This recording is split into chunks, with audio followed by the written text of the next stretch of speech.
Hoje estamos aqui com o senhor Albano Schmidt, presidente da Termotécnica, presidente do Simpesc, né? E para falar, entre muitas coisas, mas principalmente aí a importância de como foi o tipo de embalagem, né, que a Termotécnica fabrica durante a pandemia e agora, né? E não é só isso, né? Tem muita coisa aí bacana no meio de tudo isso, que é, por exemplo, embalagem para o mercado agro. Então, vem com a gente que a gente vamos bater um papo aí para falar um pouquinho disso daí. Mano, obrigado por receber a gente aqui da Emba News, né? Eu gostaria que você contasse um pouquinho aí de como começou a termotécnica, né? Tá bom.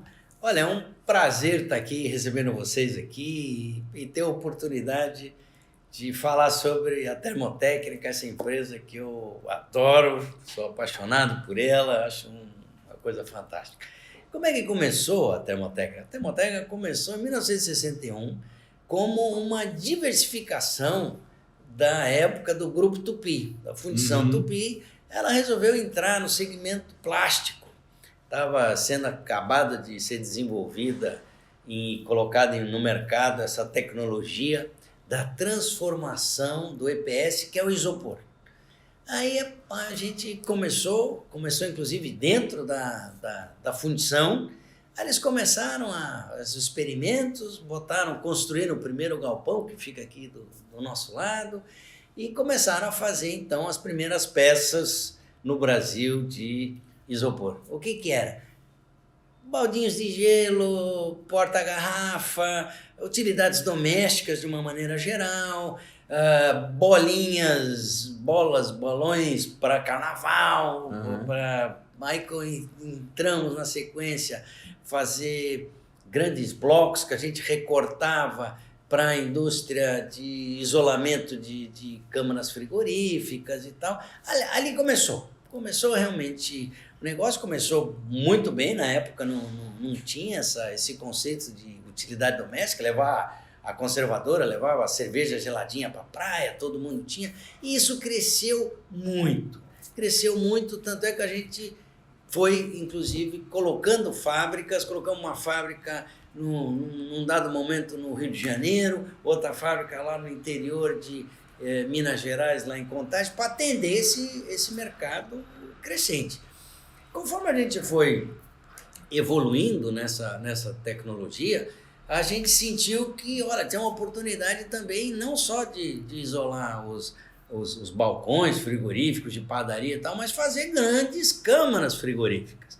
Foi aí que a empresa decidiu criar uma subsidiária para fazer grandes complexos de frio, que começou com para suco congelado, depois nós fomos para toda a área de frango, chegando até na área de frigoríficos de carne, mas isso são complexos do tamanho de um supermercado, tudo de câmara fria. E nós tínhamos toda essa tecnologia, tanto de fazer os painéis, nós agregávamos valor com os equipamentos e montamos aquele negócio todo. Nesse meio do caminho, nós também sentimos a necessidade de fazer a nossa própria matéria-prima. Isso foi um momento que o nosso fornecedor, na época, era uma empresa alemã, não queria investir em expansão no Brasil, o mercado crescente, e a Termotécnica decidiu fazer a sua própria planta de matéria-prima. Então, desde os primórdios, vindos lá com essa cultura da Tupi, que a gente tem essa cultura da inovação, do desenvolvimento, da tecnologia e de trabalhar com as pessoas. Então isso está no DNA da empresa, está sempre buscando alguma coisa nova. Bom, os anos se passam, passamos ali na década de 80, como o Brasil inteiro, por extrema dificuldade. O grupo, na época, dono, que era a Tupi, passou por dificuldade. Nós tivemos que vender essa parte das câmaras frigoríficas e tivemos que desativar a nossa unidade do Rio de Janeiro, porque o mercado lá já estava muito complicado, perigoso. Aí nós tínhamos uma unidade em Contagem e iniciamos uma operação em Manaus para atender todo o mercado de som e imagem. Eletroeletrônico, né? Eletroeletrônico na época era em Manaus, montamos uma fábrica lá. Então a gente tinha algumas unidades e nesse meio tempo o que acontece? Muda também a configuração dessa nossa unidade de Contagem, que fabricava basicamente utilidades domésticas e eram grandes conservadoras e tal, que a gente distribuía através de um grande distribuidor. Lá é um grande hub de distribuição do Brasil, Minas Gerais, Uberaba, Uberlândia, por ali. E um dos nossos grandes parceiros mudou geração e começaram a fazer uma conta. Quanto é que eles ganhavam por metro cúbico dentro do caminhão. E na época a gente tinha como concorrente do nosso produto a ser transportado uma televisão de 29 polegadas. Eu não sei se vocês lembram, a televisão de 29 polegadas era uma monstruosidade, pesava uns 15 quilos aquilo, mas era um volume muito grande e custava $1.000. E a nossa embalagenzinha custava R$50. Não dava. Aí o cara, olha, desculpa, mas não vai dar. Aí nós perdemos essa grande distribuição, tivemos que desativar aquilo, e naquela unidade também a gente já fazia naquela época grandes embalagens que a Fiat exportava para a Argentina, motor completo ia numa embalagem nossa, desenvolvida pela Termotécnica, o motor ia com tudo, mas aí acabou a exportação para a Argentina. O nosso grande distribuidor de utilidade não fazia mais sentido. Nós tivemos que desativar aquela unidade. Aí nós mudamos para São Paulo, porque São Paulo já estava crescendo. Montamos uma unidade em Sumaré, na sequência uma unidade também em Dayatuba, porque a gente estava vendo que a gente precisava diversificar de alguma maneira. Aí não, vamos investir na área de construção civil. A gente já tinha uma expertise lá em fazer as câmaras, vamos fazer a construção. Olha, por mais de 10 anos nós investimos em sistemas construtivos para a construção civil, mas quando foi em 2007, 2005, por aí, nós decidimos, olha, não vamos fazer mais isso, é um mercado, infelizmente, não é um mercado para produtos industrializados. A cadeia tributária é muito complexa e tal, não, vamos fazer outra coisa. Mas nós temos que continuar desenvolvendo. E como é que a gente vai fazer? Isso foi uma das diversificações que a gente deu um passo atrás. Mas não deixou aquele DNA da inovação de inventar. Em 94, nós conseguimos desenvolver uma solução fantástica para embalar refrigeradores. Esse foi um turning point importantíssimo na empresa, quando nós entramos no mercado realmente como provedores de soluções para condicionamento e produção de grandes eletrodomésticos. Aí começou com refrigerador, toda a linha branca ali.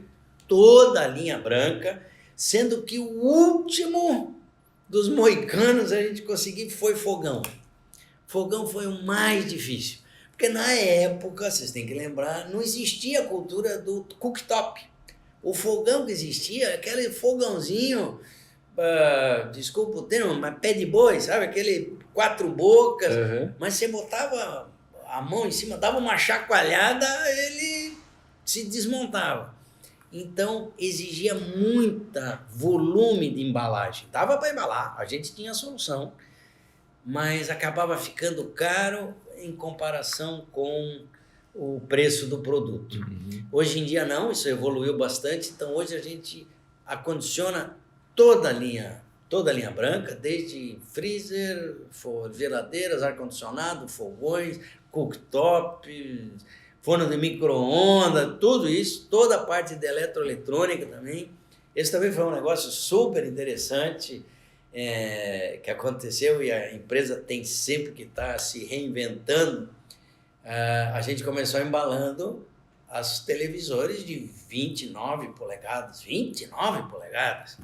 De repente, hoje em dia, nós temos televisão de 70 polegadas, fininho assim, e que o volume de embalagem acaba sendo muito reduzido, o volume de EPS que vai para proteger, né? Então, isso também necessitou uma virada da empresa, como é que a gente vai se adaptar a esses novos momentos e sempre procurando novas aplicações, nunca deixando de investir em desenvolvimento, procurar e participar em feiras, procurar novos caminhos, novas soluções, onde é que a gente vai. Quando em 2000, e sempre preocupados, sempre desde 2000, com a sustentabilidade. Quer dizer, o que vai fazer com esse produto pós-consumo? Então, eu falava nas entidades, nas associações, ele tem que se preocupar com o nosso produto. Não, senão depois nós vamos ter que fazer. Não, mas, gente, a gente bota... É um produto inerte, não agride camada de ozônio, é fácil de reciclar. Ele só tem que ser... reciclado, coletado. Não, coletado. A logística de trazer isso de volta é bem complexa. Bem complexa porque é caro, é muito leve. Então, isso traz as suas dificuldades, mas dá para reciclar. Contanto que cada um de nós destina adequadamente, leve no local adequado, então tem toda uma estrutura para trazer de volta e transformar isso de novo, ou introduzir no processo, ou fazer uma nova matéria-prima que vai virar capinha de CD, vaso, N coisas. E hoje em dia, inclusive, a gente está indo fortemente para a circularidade desse troço, introduzindo de novo, inclusive, em produtos dos nossos clientes. Botoneiras, peças internas, tal, que podem ser feitas com o isopor reciclado.